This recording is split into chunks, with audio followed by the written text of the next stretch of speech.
രാജമ്മേ, എന്താ ഇത്തവണത്തെ ഓണം അങ്ങനെ ഇങ്ങനെയൊക്കെ തന്നെ. ഫാക്ടറിയിലാണെങ്കിൽ പണിമുടക്കവും ബഹളവും ഒക്കെയാ. ഈ രൂപ തന്നെ കുഞ്ഞുവർഗീയത്തിന്റെ കയ്യിൽ നിന്ന് പലിശയ്ക്ക് കടമെടുത്തതാ. ഓണമുണ്ടില്ലേലും വേണ്ടില്ല, നിങ്ങൾ ബഹളത്തിനും കുഴപ്പത്തിനൊന്നും പോകാതിരുന്നാ മതി. ആ ഇതാ മോളെ, നിനക്കൊരു സാരിയാ. ആ രാജമ്മേ, നീ അറിഞ്ഞോ, ഇവളെ പറ്റി ഫാക്ടറിയിലുള്ളവർക്കൊക്കെ ഭയങ്കര അഭിപ്രായമാണ്. നീ പത്രത്തിൽ എഴുതി അച്ഛൻ വായിച്ചു, അസലായി മോളെ. നിങ്ങൾ എന്തോന്നാ ഈ പറയുന്നത്? അങ്ങനെയൊക്കെ എഴുതി രാവിലെ അവള് വഴക്കം പറഞ്ഞിരിക്കുവാ ഞാൻ. അപ്പഴാ വന്നിരിക്കുന്നത് അസലായി എന്ന് പറയാം. നീ പോടി അവിടുന്ന്. നിനക്ക് അടുക്കള കിടന്ന് ചട്ടിയും കലവും കഴിയാനല്ലാതെ വേറെ വല്ലതും അറിയാമോ? ആ എന്നാലേ വല്ലവരെ പറ്റി വല്ലതൊക്കെ എഴുത്. എന്നിട്ട് അവര് തരുന്ന അച്ഛനും മോളും കൂടെ അങ്ങ് പങ്കിട്ട് വാങ്ങിച്ചോ.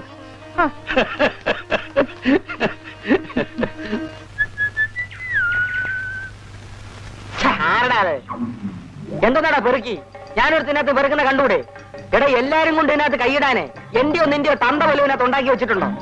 എടാ ഞാൻ യൂണിയനിലുള്ളവനാ, പെറുക്കി യൂണിയൻ. പോടാവിടുന്ന്.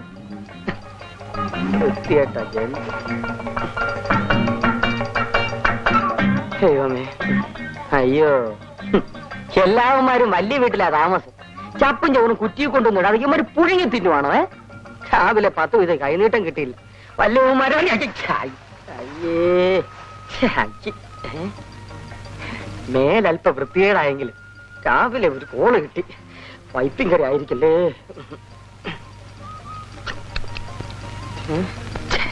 ഒറ്റ തുള്ളി പോലും ഇല്ല. ദാരിദ്ര്യവാസി. ഇതേതെങ്കിലും രാഷ്ട്രീയക്കാര് കുടിച്ചായിരിക്കും. കുപ്പി വിഴുങ്ങാത്ത എന്റെ ഭാഗ്യം. ആ കുപ്പിയെങ്കിലും കിട്ടിയല്ല. അടിയോ അടിയോ വരുന്നൊരു പരമ വെറുക്കി. എങ്ങനെയുണ്ടോ ബിസിനസ് ഒക്കെ? വെറുക്കി ബിസിനസ് നിനക്ക് വല്ലതും കിട്ടിയോ? ആ കിട്ടി കിട്ടി കിട്ടി. ഒരു പെണ്ണിന്റെ പ്രേമലേഖനം. അയ്യടി കള്ളി. അവനെ കല്യാണം കഴിക്കാൻ പറ്റിയില്ലെങ്കിലേ അവള് തൂങ്ങിച്ചാവോന്ന്. അവള് തൂങ്ങിച്ചാവുകയൊന്നും ഇല്ലല്ലയാ.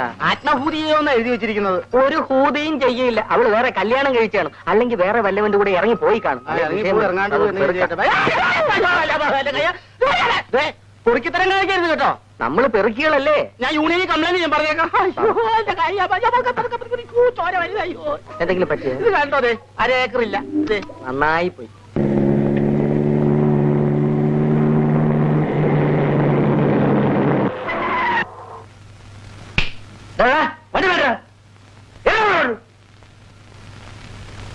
മിസ്റ്റർ, നിങ്ങളുടെ വണ്ടി പുറകോട്ട് എടുക്കുന്നതാണ് നല്ലത്. നീ ആരടി? മര്യാദയ്ക്ക് സംസാരിക്കണം. എടി പൊടി എന്നൊക്കെ വിളിച്ചാലുണ്ടല്ലോ. നിങ്ങൾ ആ വണ്ടി പുറകോട്ടെടുക്കാൻ പറയണം. ഞങ്ങളാണ് ആദ്യം വന്നത്. നിങ്ങൾ പുറകോട്ടെടുക്കുന്നതാണ് മര്യാദ. നമ്മൾ മാറരുത് ഡാർലിംഗ്, മാറരുത്. നീ ആ വണ്ടി പുറകോട്ടെടുക്കാൻ പറയുന്നോ അതോ ഞങ്ങൾ കാറ് കൊണ്ടുവന്നിടിച്ച് അത് പൊളിച്ചു കളയണോ? അത്രയ്ക്കൊന്നും ആരും ആളായിട്ടില്ല. നിങ്ങൾ 2 കൂട്ടരും വഴക്കുണ്ടാക്കണ്ട. ഞാൻ എന്റെ വണ്ടി മാറ്റിക്കോളാം. ഓ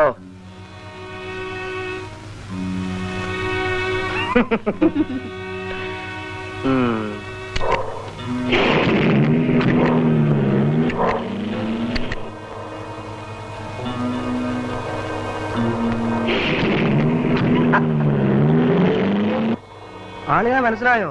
സുഭദ്രാമത്തങ്കച്ചിയുടെ മോനാ. വലിയ തറവാട്ടിലാണെന്ന് പറഞ്ഞിട്ട് എന്താ കാര്യം? രാവിലെ കുടി തുടങ്ങും, പിന്നെ ഈ പെണ്ണുമായി ചുറ്റി നടക്കലാ തൊഴില്. നിന്റെ ചാക്ക് എവിടെ? ചാക്കോ? അല്ല വർഗീസ്. ചാക്ക് അത് ഞാൻ വിറ്റു. ചേട്ടാ അത് നമ്മുടെ വയറ്റ് പോയപ്പല്ലേടോ ദാരിദ്ര്യവാസി. പഴയ പൗഡർ ടിന്നോ ടൂത്ത് പേസ്റ്റിന്റെ കുറ്റിയോ എന്തെങ്കിലുമൊക്കെ കിട്ടിയാലല്ലേ നമുക്ക് ജീവിക്കാനൊക്കെ ഉള്ളൂ. അതൊക്കെ മുതലാളിമാരുടെ വീട്ടിലെ പെണ്ണുങ്ങളെ സൂക്ഷിച്ചു വെച്ച് വിറ്റ് കാശുണ്ടാക്കി തുടങ്ങി. ശരിയാളിയാ. പണ്ട് നമ്മളെ കൊണ്ട് പെറുക്കിച്ച് അത് വാങ്ങി വിറ്റ് മുതലാളിമാര് കാശുണ്ടാക്കി. ഇപ്പൊ അവന്മാര് നേരിട്ട് പെറുക്കി വിൽക്കുക, നമ്മള് പട്ടിണി. ഞാൻ സൂത്രം പറയട്ടെ. നമുക്ക് 2 പേരും കൂടി വല്ല പാതിരിമാരെയോ കന്യാസിമാരെയോ വേഷം കെട്ടി വല്ല പള്ളിയിലും അമ്പലത്തിലെ പോയി ചെരുപ്പ് മോഷ്ടിക്കുക. ചെരുപ്പ് പൊട്ടിക്കാനോ? എടാ അത് വലിയ ശിക്ഷയാണ്. എന്തോ ശിക്ഷയാണ്? വധശിക്ഷ. വധയാണെങ്കിൽ വേണ്ട. വേണ്ട.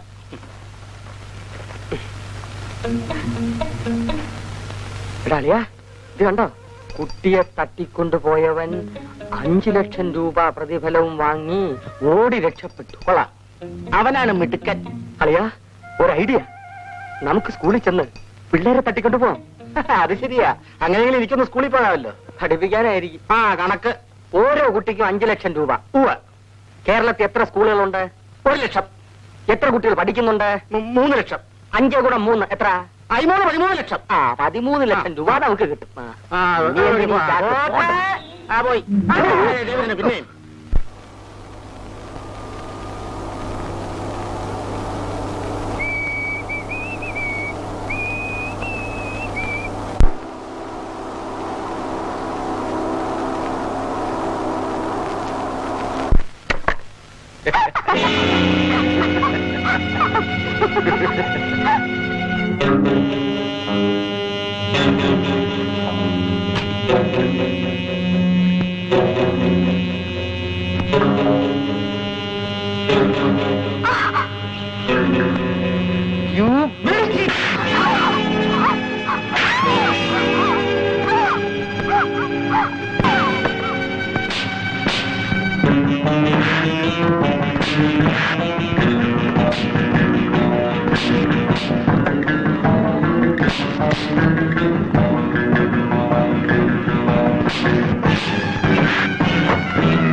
ഞാൻ എനിക്ക് തോന്നിയതുപോലെ ജീവിക്കും, തോന്നിയവരുടെ കൂടെ പോകും.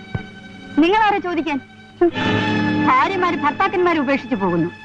പിന്നെയാണോ ഞാനും നിങ്ങളും തമ്മിലുള്ള ഒരു സില്ലില്ലോ? ഇറങ്ങണ പുറത്ത്.